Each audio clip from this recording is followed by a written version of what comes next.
ఉమ్మడి ఖమ్మం జిల్లాను అభివృద్ధి పదంలో నడిపి గత కొంతకాలంగా స్తబ్దుగా ఉన్న పువ్వాడ అజయ్ కుమార్ గారు ఇప్పుడు మళ్ళీ యాక్టివ్ అయ్యారు.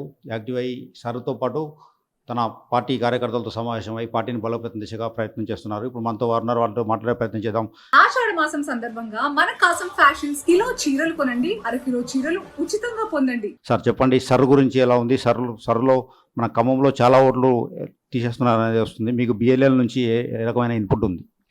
ఖమ్మం నియోజకవర్గంలో అర్బన్ కాన్స్టిట్యున్సీ కాబట్టి కొంత టౌన్లో డబల్ ఓట్లు, షిఫ్టెడ్ ఓట్లు, తర్వాత చనిపోయిన వాళ్ళవి ఇవి ఉంటాయి. జనరల్గా నేను కూడా ఎక్స్పెక్ట్ చేశా, కానీ ఎక్స్పెక్ట్ చేసిన దానికన్నా కూడా ఎక్కువనే డిలీట్ అయ్యే అవకాశం ఉందని ఇప్పుడు గ్రౌండ్ రిపోర్ట్ తెలుస్తూ ఉంది. బిఎల్ఏలు, మా పార్టీ బిఎల్ఏలు దాదాపు 2 నెలల నుంచి మేము దీనికి సమాయత్తం చేసి వాళ్ళందరినీ కూడా తర్ఫీదు చేసి పెట్టాము. ఇవాళ అధికారులే చెప్తా ఉన్నారు, బీఆర్ఎస్ పార్టీకి సంబంధించిన బిఎల్ఏల సహకారం వల్ల చాలా మట్టుకి ఎన్యూమరేషన్, తర్వాత ఆన్లైన్ ప్రాసెస్ ఇదంతా కూడా చాలా సహాయపడ్డారు మా పార్టీ కార్యకర్తలని.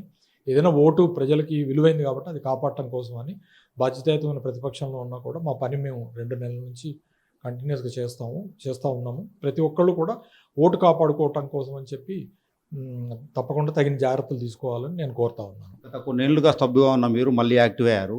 యాక్టివ్ అవ్వడానికి కారణం ఏంటి?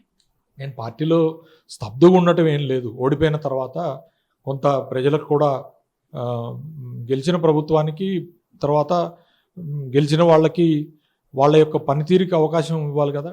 దాంతోపాటు నాకు కూడా కొన్ని పర్సనల్ ప్రాబ్లమ్స్ ఉండినాయి. వాటిని అన్నిటినీ కొంచెం ఆరోగ్య సమస్యలు వచ్చినాయి. వాటన్నిటిని అధిగమించి మళ్ళీ తిరిగి పుంజుకున్న తర్వాత నేను పనిచేస్తా అని చెప్పిన నేను పుంజుకున్న తర్వాత మళ్ళీ పనిచేయడం మొదలుపెట్టా. సో ప్రత్యేకించి నేనేమి సైలెంట్ అయింది లేదు, లేదా రియాక్టివ్ అయింది లేదు. కానీ పరిస్థితులు ఉన్నప్పుడు మన పరిస్థితులకు అనుగుణంగా పనిచేయాల్సిన మనస్తత్వం ఉన్నది.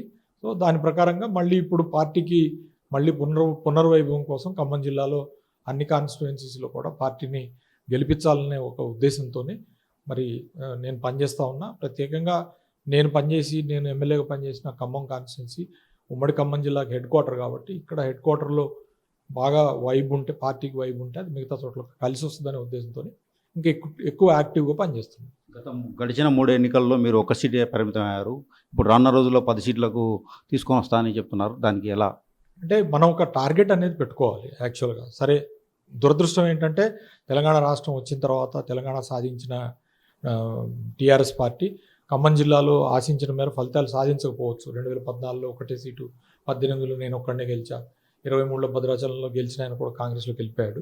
అందుకని ఈసారి ఏంటంటే మన ఒరిజినల్ స్టఫ్తోని ఈసారి ఎన్నికలకు పోతాం. సో ఇప్పుడున్న ఎవరైతే ఉన్నారో నికార్సైన మా పార్టీ ఇన్ఛార్జీలు ఉన్నారో, లేకపోతే ఎవరికి టికెట్ ఇచ్చినా కేసీఆర్, వాళ్ళు మనతో పాటు లాంగ్ టర్మ్ ప్రయాణం చేసి కేసీఆర్ గారితో ఉండే మనుషులు, వాళ్ళకి అవకాశం వస్తుంది. కాబట్టి ఈసారి ప్రజలు డెఫినెట్గా కాంగ్రెస్ మీద విసిగిపోయి ఉన్నారు. ఇక్కడ కాంగ్రెస్కి ఆల్టర్నేటివ్ మేమే, బీఆర్ఎస్.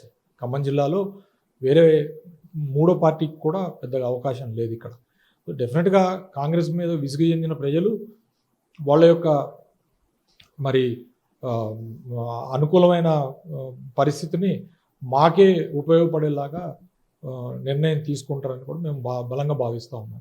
సో ఉన్న 10 నియోజకవర్గాల్లో కూడా కాంగ్రెస్కి ధీటుగా బలంగా ఉన్నది కూడా మా బీఆర్ఎస్ పార్టీ. కాబట్టి 10కి 10 మేము టార్గెట్గా పెట్టుకొని గెలవాలనేది పార్టీ యొక్క లక్ష్యం.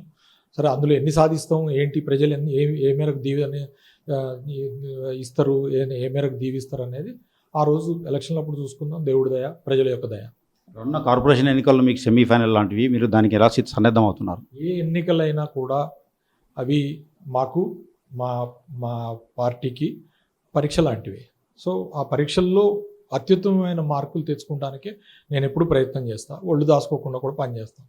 నాకు ఆరోగ్యం సహకరించిన రోజుల్లో కూడా నేను గ్రామ పంచాయతీ ఎన్నికల్లో నా వంతు కృషి చేశా, లేదా మున్సిపల్ ఎన్నికలు జిల్లాలో జరుగుతున్నప్పుడు కూడా నా వంతు కృషి నేను చేశా.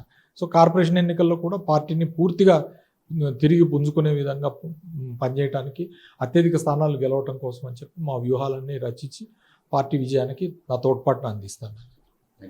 కార్పొరేషన్ ఎన్నికల్లో సైతం వ్యూహాలను రచించి అత్యధిక స్థానాలను గెలిచి కార్పొరేషన్ను సైతం కైవసం చేసుకునే దిశగా ప్రయత్నం చేస్తామని మాజీ మంత్రి పువ్వాడ అజయ్ కుమార్ గారు చెప్తున్నారు. కెమెరామెన్ నాగేందర్తో హరీష్, RTV ఖమ్మం నుండి.